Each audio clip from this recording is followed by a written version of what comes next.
Graça e paz, querido, da parte de nosso Senhor e Salvador Jesus Cristo. Que bom é ter você novamente aqui conosco no canal Movidos por Missões. O único objetivo desse canal é propagar a palavra do Senhor.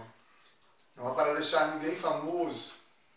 E ao contemplar, ao ouvir essa mensagem, se você tiver o desejo de compartilhar, se você tiver o desejo de dar o seu like e comentar, tudo isso é muito bem-vindo, irmãos, pois ajuda as outras pessoas também a ouvirem a palavra do Senhor. Afinal, Romanos 10:17 diz que a fé vem pelo ouvir e ouvir a palavra de Deus. E hoje é a segunda mensagem da série Ele Vem. Estamos falando da parousia, estamos falando da volta iminente de Jesus Cristo para arrebatar a sua igreja. E eu convido você a abrir as Escrituras comigo no Evangelho de Jesus Cristo segundo Mateus. Estamos falando de uma das parábolas que o Senhor Jesus falou ali no momento que ele estava já para sofrer a sua crucificação. A partir do versículo 1, do capítulo 25, a parábola das 10 virgens. Então, o reino dos céus será semelhante a 10 virgens, que tomando as suas lâmpadas saíram a encontrar-se com o noivo. 5 dentre elas eram nécias e 5 prudentes. As nécias, ao tomarem as suas lâmpadas, não levaram azeite consigo. No entanto, as prudentes, além das lâmpadas, levaram azeite nas vasilhas. E tardando o noivo, foram todas tomadas de sono e adormeceram. Mas à meia-noite ouviu-se um grito: "Eis o noivo! Saí ao seu encontro!" Então se levantaram todas aquelas virgens e prepararam as suas lâmpadas. As nécias disseram às prudentes: "Dai-nos o vosso azeite, porque as nossas lâmpadas estão se apagando." Mas as prudentes responderam: "Não, para que não falte a nós e a vós outros. Ide antes aos que vendem e comprai-o."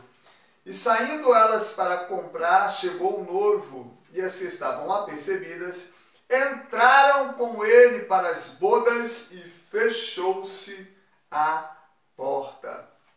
Mais tarde, chegaram as virgens nécias, clamando: "Senhor, Senhor, abre-nos a porta." Mas ele respondeu: "Em verdade vos digo que eu não vos conheço. Vigiai, pois, porque não sabeis o dia e nem a hora." Vamos orar, queridos. Nosso amado Deus e Pai, obrigado porque estamos por mais uma vez com as Escrituras abertas. Elas fechada é como um outro livro qualquer, mas ela aberta é o Senhor falando com a terra. É o Senhor falando conosco. É o Senhor ministrando aos nossos corações. Portanto, fala comigo. Fala com a tua igreja. Fala com esse querido irmão que está nesse canal neste momento. E de maneira poderosa, Espírito Santo venha nos instruir. Venha nos iluminar, para que não venhamos dormir o sono da morte. Muito obrigado por tudo, Senhor, por tratarmos nesse momento de assuntos tão relevantes que é a tua volta. Eu te agradeço no precioso nome de Jesus. Amém. Querido, para que você possa entender essa mensagem, é necessário que você assista a primeira, a anterior a esta.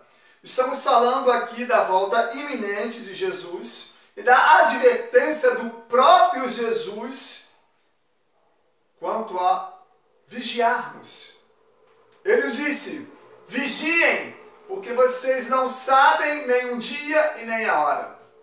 Eu lembro quando Noé estava construindo aquela embarcação a mando do próprio Deus, que o próprio Deus ordenou a ele as medidas, o que fazer, como fazer, E certamente por ali passavam pessoas dizendo: esse velho gagá, esse velho está delirando, está falando coisas que nunca se cumprirão. Mas é fato, irmãos, que um dia o dilúvio veio e o próprio Deus fechou as portas da arca.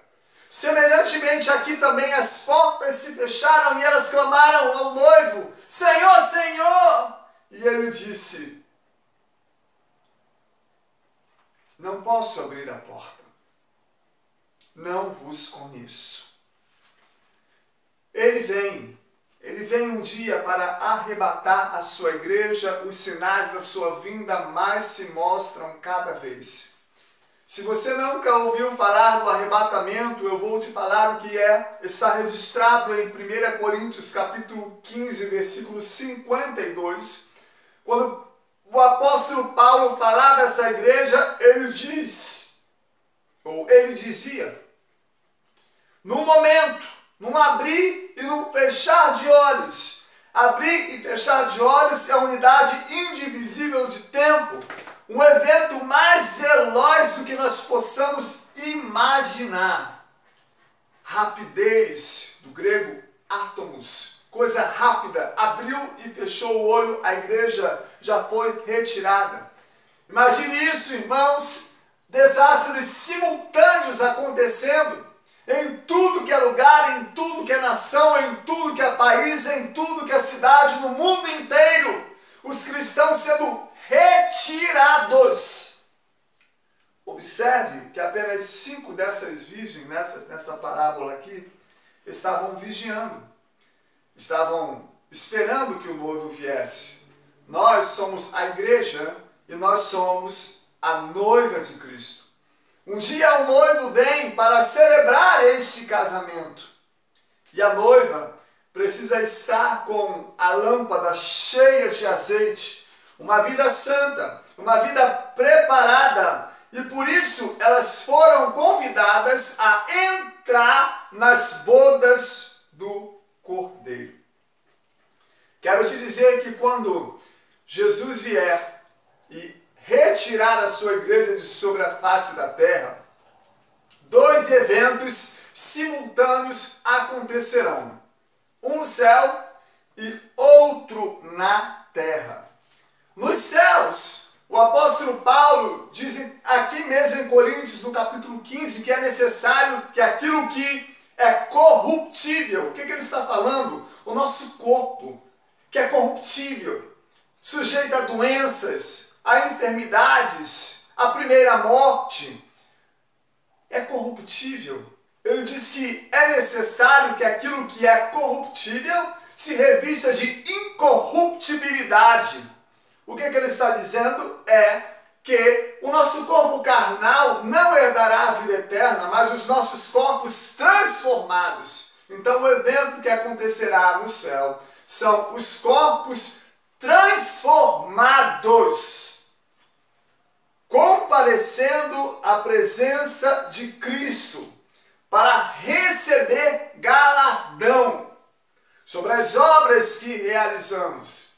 Não haverá mais condenação, porque Romanos 8:1 diz que já não há condenação para aqueles que estão em Cristo Jesus.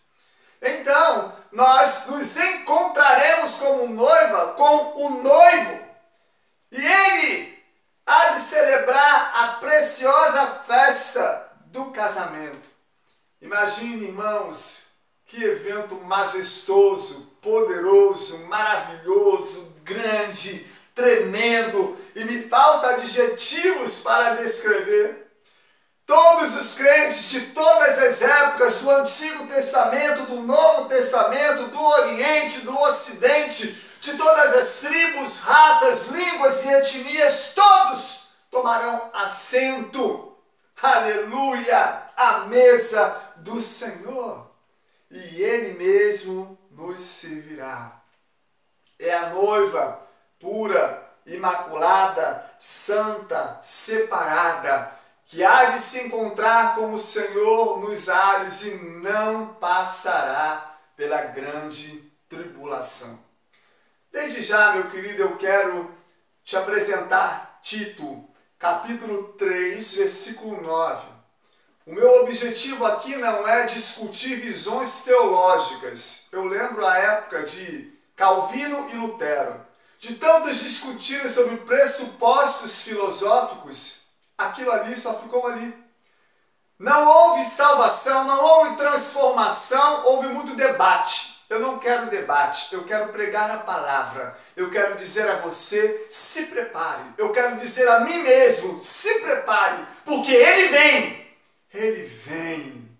Ele vem para buscar a sua igreja. E Tito 3,9 diz, fugir de discussões insensatas, porque isso não tem propósito nenhum. Quem está com a razão, quem não está com a razão, se a igreja passa pela grande tribulação, se não passa pela grande tribulação, isso não tem benefício. O que tem benefício é que vai acontecer e que Ele vem. E Ele vem para buscar a sua igreja. Mas, lamentavelmente, alguns cristãos imaturos e carnais não poderão entrar no reino de Deus. O autor aos Hebreus, não sabemos quem, alguns dizem que é o apóstolo Paulo, mas o autor dessa epístola é desconhecido. E este autor diz em Hebreus 12:14 que sem santidade ninguém poderá ver a Deus. E nessa parábola, irmãos, as portas se fecharam porque elas estavam desapercebidas, foram pegas de surpresa, não tinham azeite na lâmpada, portanto é necessário, irmãos, que nos preparemos para encontrar o nosso Salvador. Os sinais da sua vinda mais se mostram cada vez. Epidemias, multiplicação de epidemias, nação contra nação, reino contra reino, pais se levantando contra filhos, filhos contra pais, cristãos perseguidos em todos os lugares do mundo. O mundo economicamente já se articulando para uma única moeda, a nova ordem mundial. Então é necessário, irmãos, estarmos atentos para que não sejamos pegos também de maneira desapercebida. Então um evento ocorre nos céus, que é a boda do Cordeiro, e outro ocorre na terra. O que ocorre na terra é um período de dor indescritível, de horror, chamado a grande tribulação. Período de 7 anos, serão abertos 7 selos, 4 cavaleiros com cores diferentes. Quero abordar apenas nesta mensagem, e quero abordar também uma trombeta somente, que é a 5ª. Mas você vai pegando as referências aí, vai checando tudo aquilo que é falado aqui, para que você possa comparar se é verídico, se é isso mesmo que diz a palavra de Deus. Como os crentes bereanos, né? O apóstolo Paulo falava e eles rigorosamente conferiam para ver se aquilo que o apóstolo Paulo falava estava nas Escrituras. Irmãos, será um período de indescritível horror. Apóstolo João, em João capítulo 5, ele tem uma visão poderosa de um livro. Aliás, este livro é todo revelado a João de maneiras visionárias, milagrosas, transcendentais, né? É algo poderoso quando ele olha para o brilho de um livro, e o livro estava atado por selos, mas ninguém era capaz de abrir o livro, diz Apocalipse capítulo 5. A terra se escondia do brilho daquele livro. E o varão disse: quem será capaz de abrir este livro? Nem no céu, nem na terra, ninguém era capaz, e a terra se escondia do brilho daquele livro. E a Bíblia diz que João chorava copiosamente. Até que alguém lhe disse: não chores, porque há alguém digno de abrir o livro. Foi o cordeiro que esteve morto e reviveu. Ele é digno de abrir o livro. E o livro foi aberto. Aleluia. Os selos foram desatados. Aleluia. A visão foi revelada ao apóstolo, ao único apóstolo que morreu de velhice. Irmãos, o Evangelho de Marcos, capítulo 13, versículo 19, diz: porque aqueles dias serão de tamanha tribulação, como nunca houve desde o princípio do mundo, que Deus criou até agora, e nunca jamais haverá. Tudo está rigorosamente registrado. A Bíblia é um livro histórico, a Bíblia é um livro profético, a Bíblia tem inúmeras profecias que se cumpriram. Há vários imperadores romanos que tentaram destruir as Escrituras, como Diocleciano. E por falar aqui em João, o plano histórico de João era um outro imperador chamado Domiciano. Esse imperador queria ser adorado como Deus, e já aqui o povo já enfrentava tamanha perseguição, porque o povo de Deus não queria adorar Domiciano como um Deus. Mas esses eventos todos que acontecerão quando a igreja for retirada, está aqui narrado no livro das revelações das últimas coisas, em Apocalipse, capítulo de número 6, 8 e 9. Falam sobre isto, sobre os juízos de Deus sendo derramados sobre a face da terra. Vamos a algumas referências. Apocalipse 6, 7 e 8. Um quarto da humanidade morrerá por peste, terremotos, doenças, fome e feras perigosas. É o quarto selo que eu queria te falar, que eu falei que eu iria comentar. É o cavalo amarelo, que se chama morte. 1 bilhão da população mundial irá morrer por peste, terremotos, doenças, fome e feras perigosas.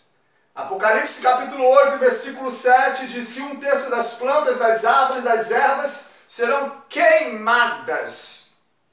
Apocalipse 8, 8 diz que 1/3 das águas do mar se tornarão em sangue. A vida no mar perecerá em 1/3. Apocalipse 8, 9 diz que 1/3 das embarcações serão destruídas e certamente haverá um colapso na economia mundial. Apocalipse capítulo 8, versículo 12 diz que 1/3 do sol não brilhará mais. O sol não brilhando mais, não haverá fotossíntese, ocasionando então muitas enfermidades respiratórias e a escassez de alimentos. Apocalipse capítulo 8, versículo 11, diz que 1/3 das águas se tornarão amargas, provocando a morte de muitos homens. Apocalipse 9, 18, 1/3 da humanidade irá morrer por fogo, saraiva e enxofre. Eu comentei um único cavalo, o cavalo amarelo, a morte, este selo, e agora eu quero comentar uma única trombeta, que é a quinta. São 7 trombetas e 7 taças da ira de Deus. Apocalipse capítulo 9, versículos de 3 a 6, diz que demônios serão soltos do abismo. Que demônios são esses, pastor? Esses demônios são os demônios da queda. Quando Satanás caiu dos céus, ele trouxe consigo 1/3 da parte dos anjos que se rebelaram. Parte desses anjos estão atados, trancados para este único propósito, que é a quinta trombeta e uma estrela cairá do céu. Tudo indica que é um anjo que virá para executar esse juízo da parte de Deus. Esses demônios serão soltos. Haverá uma ordem para eles. Eles não tocarão nas ervas, não tocarão em absolutamente nada a não ser nos homens. E as Escrituras dizem que a picada desses demônios é semelhante à dos escorpiões e que os homens desejarão neste período ardentemente morrer e a morte fugirá deles. Pegou todas as referências? Compare para ver se é exatamente isso que está escrito na sua Bíblia. Ou seja, metade da população mundial vai morrer no período da grande tribulação. O perigo, irmãos, não é morrer fisicamente. O perigo é morrer sem aceitar a Jesus Cristo como seu Senhor e Salvador.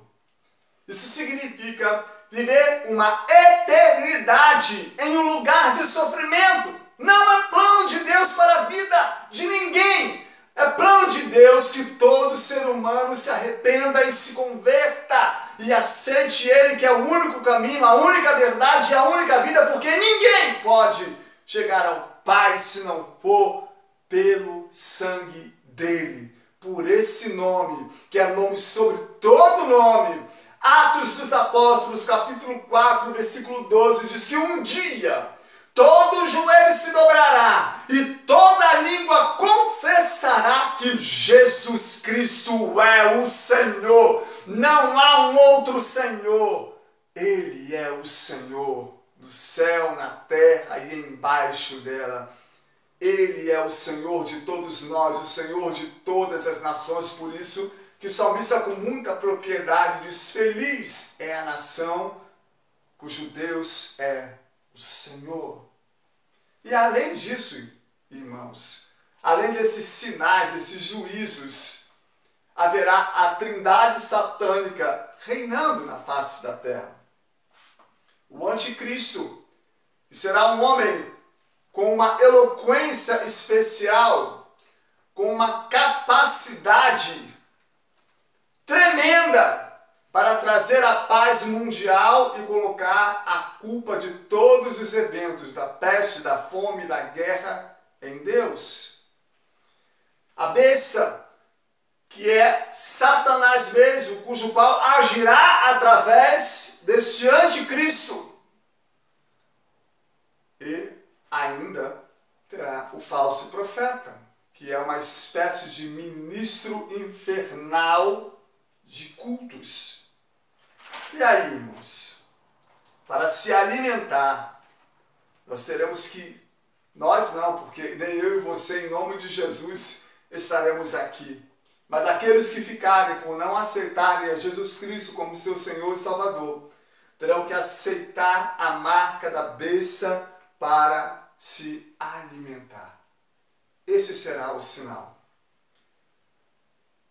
Haverá salvação nesse período? Certamente haverá.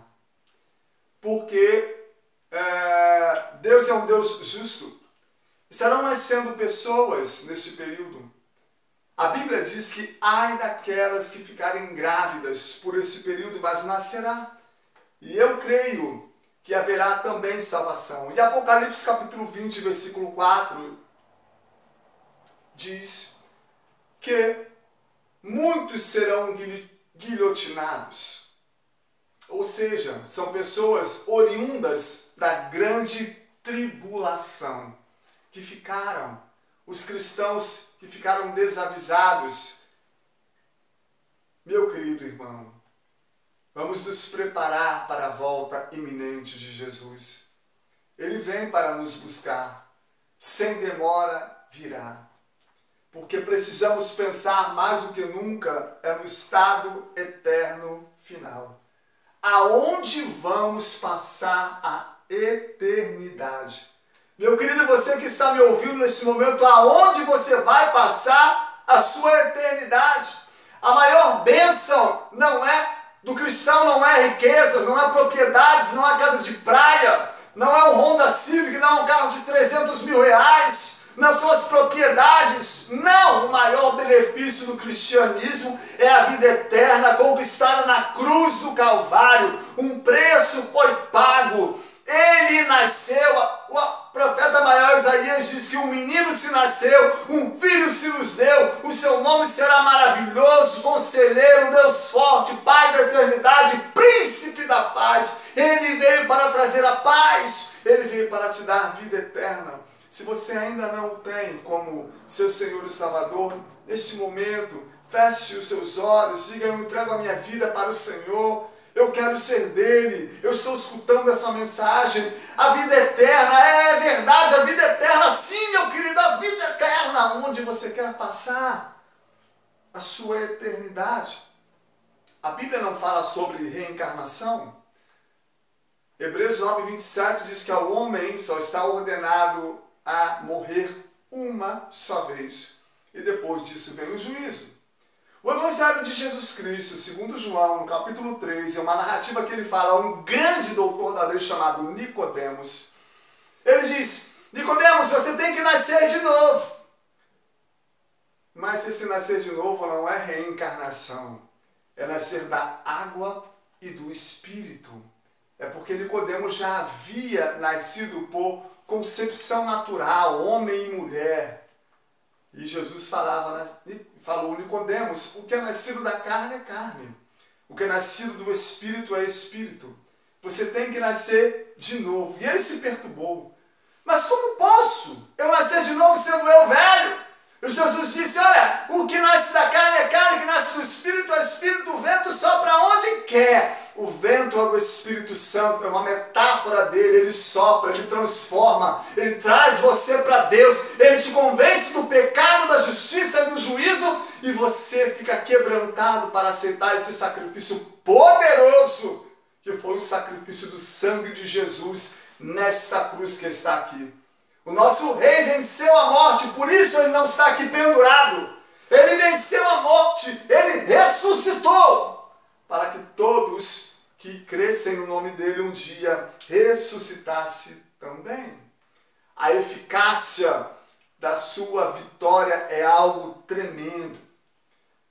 Aí, o Evangelho de Jesus Cristo segundo Lucas, no capítulo de número 16, versículo 19 ao 31, fala da narrativa de um homem muito pobre, mendigo, de um homem muito rico, dois homens.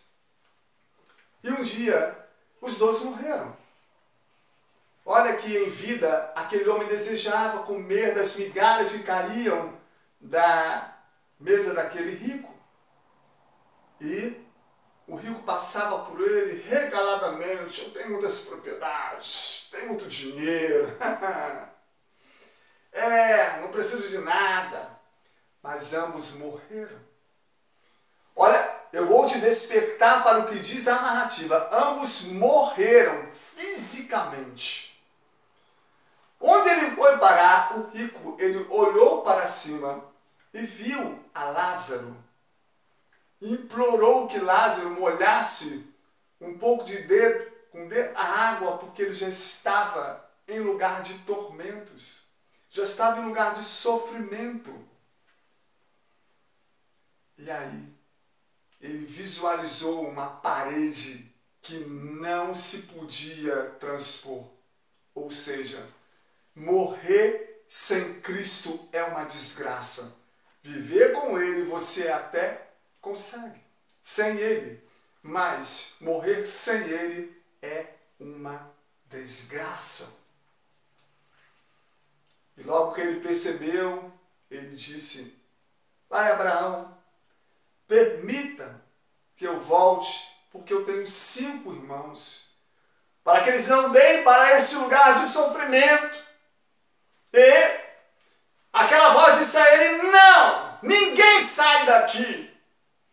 Eles têm os profetas, os homens de Deus, as mulheres de Deus, os missionários, escutem a eles. Então a oportunidade que é concebida em vida. Quando você escuta a palavra, se arrepende dos seus maus caminhos, se converte e aceita Jesus Cristo como seu Senhor e Salvador e tem o seu nome escrito no livro da vida. Aí sim, você vai passar a eternidade com Ele, não por merecimento, porque ninguém merece o reino dos céus. Ninguém é perfeito, mas porque você aceitou este sacrifício vicário, substitutivo, de uma dívida que eu e você jamais poderíamos pagar. Mas Ele, sendo Deus, veio à terra, não se usurpou de ser igual a Deus, assumiu a forma de servo, se humilhou e sofreu a morte, e morte de cruz. Mas Ele ressuscitou. E a palavra de Deus diz em 1 Coríntios 15, versículo 54, lá no final diz: onde está, ó morte, a tua vitória? Aleluia! A morte não tem a última palavra. Quem aceitou a Cristo tem a vida eterna e vai morar no céu. Veja que eu quero te mostrar uma outra coisa. A Bíblia não fala sobre purgatório. A Bíblia fala sobre céu e inferno. Aceitou a Jesus Cristo, vai morar no céu com todos aqueles que o aceitaram como seu Senhor e Salvador. Não aceitou a Jesus Cristo, infelizmente, vai para o lago de fogo eterno, vai para o inferno.